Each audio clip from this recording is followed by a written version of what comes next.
Welcome back to my channel. This is Dave Lowe from Get Some Colour in Your Life. This video is quite a nice video. I'm actually using this paper. I don't know if you saw my previous videos, one of them. I got a pack of sample papers, and this is number 3. So it's a 400-pound ash aquarelle. I don't know how it was pronounced, but I'm using that paper, and I'm using this size number 1 Hake just to get started. So it's a really nice thick paper. It's 100% cotton, which is really nice to use, and I'm going to be using these M.graham watercolor sets. So slightly different, this one. You can see the colors, and I'm only going to use the yellow ochre, burnt umber, and a little bit of the blue. So those are the colors that I'm going to go for. I'm going to use my butcher's tray, which I've just showed you, and so they may not be clean colors. I may have a little bit of different colors mixing in, but I'm not really that bothered about that. So I'm keeping my colors to a minimum. I'm just wetting my paper. You can see I've got my paper taped down with just regular decorator's masking tape, and my board's at around a 40-degree angle. So using plenty of water just to help the pigment move on the page, so I get these nice soft edges, especially for the sky. So I'm just touching up some yellow ochre, just popping that in the sky. So I want this color to sort of shine through, and I'm actually going to use the middle. The middle is going to be where the light is coming from. So you'll see how this goes. I'm just using this as a warm undertone, and so I'll have this showing through as I go along. So it's really nice to use the Hake brushes. I don't know whether you use Hake brushes with your painting. Let me know in the comments if you do, if you're a fan of the Hake brush, or Hake brush as they're called in Japan. Just using a little bit of using the brush now to just soften up some of those edges. I did go in quite dark, quite thick paint, whereas I should have kept it more sort of light, more like the left hand side, sort of a watery mix. I'm just going in with some of the burnt umber now, so it's a nice brown earthy tone. And this will look nice once it starts. If you can see, it's moving down. Obviously the use of gravity is pulling down.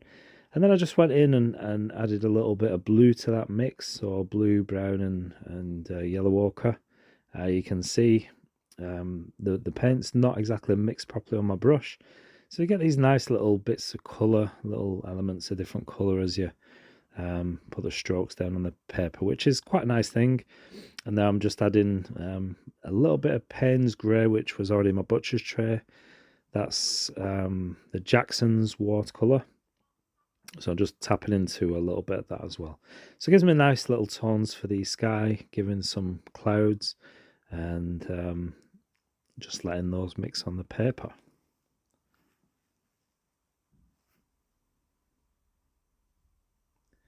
So just simple movements here. I'm just pulling across the paper. So I'm going to have some of that light reflected in the water down below. So I want to sort of mirror image the top, the sky. So I want to make that the same as the bottom as well. So if you're still watching this, then I would appreciate if you give me a thumbs up. Also, if you've got any comments, any suggestions, do you use the Hake brush? Are you familiar with the M.graham paints, or do you use the ash watercolor paper? I'm quite a fan of this, I think the thicker paper. I've never used the 400-pound paper before. I was quite happy with the 300-pound because it was a lot thicker than the 140. But again, this is thicker still.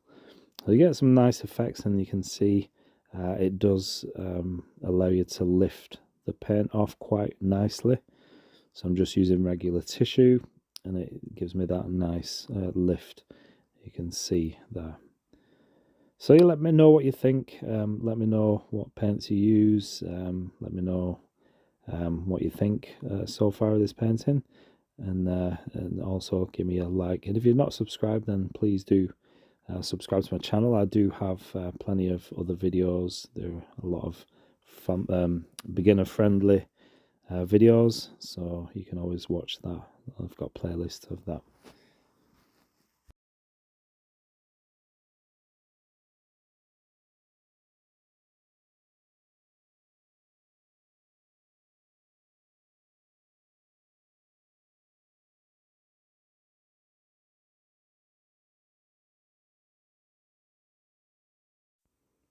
Just using a darker, richer mix of the combined colours, just to give me a bit of headland, and you can see the difference that makes with the land in the background.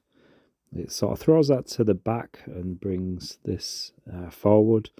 So it gives a bit of 3 dimension to the painting. You can see it gives extra layers, so it's quite nice to do. So nice and thick, plenty of pigment, less water, and to give you those stronger contrasting colours.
For me, I really do enjoy scraping out rocks. You can see how I'm doing this, just using a ripped up, broken up credit card, an old credit card, and just use the edge of that just to scrape out some of the damp paint. I think on the left hand side is just a little bit too thin and too dry, but on the right hand side you can get these nice effects, and then just go in afterwards with some darker paint, so you got the highlights of the rocks, and then you put in some shadows on the underside. So again, just using the card, I'm just going to scrape in just a couple of suggestive lines to suggest a little bit of light and give a little bit of definition to the mountains or hills in the sort of mid-ground. So I really do like using the scraping technique to scrape out rocks and give texture. But again, let me know what you think in the comment section. Have you tried this technique? Is it something that you do in your paintings? And how does it work for you? Just let us know. So I'm coming towards the end of the painting. As you can see, just picking out a few of the rocks just to give a little bit of definition and make the rocks stand out, make them pop, give a little bit of contrast, and it gives a really nice, quite realistic effect, and it's something that always looks nice in the painting.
really can't stress enough how much of a really nice brush the Hake brush is to use, especially if you're one of those people who gets bogged down with details, if you start fussing too much. I used to be exactly the same, so I can understand the frustration by trying to get all the details and every last bit of just whatever it may be you're painting. So the Hake brush really has helped to loosen my painting style, especially when I'm painting landscapes from imagination. It just gives you a nice unpredictability, and something really nice always happens. So I really do stress that they're really nice brushes to use if you don't have a Hake brush.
You can see I always can't resist adding some birds to my landscapes.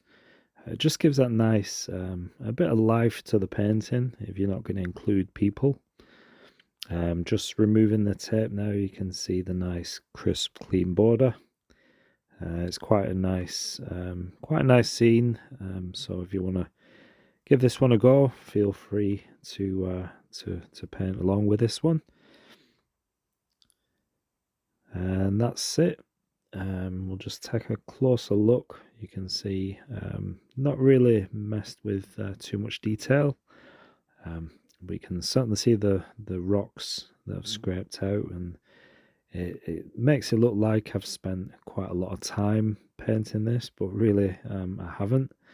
I've edited this video down from sort of 25 minutes. And so there you have it. Quite a nice, simple, easy painting. Hope you like this one. Thanks for watching.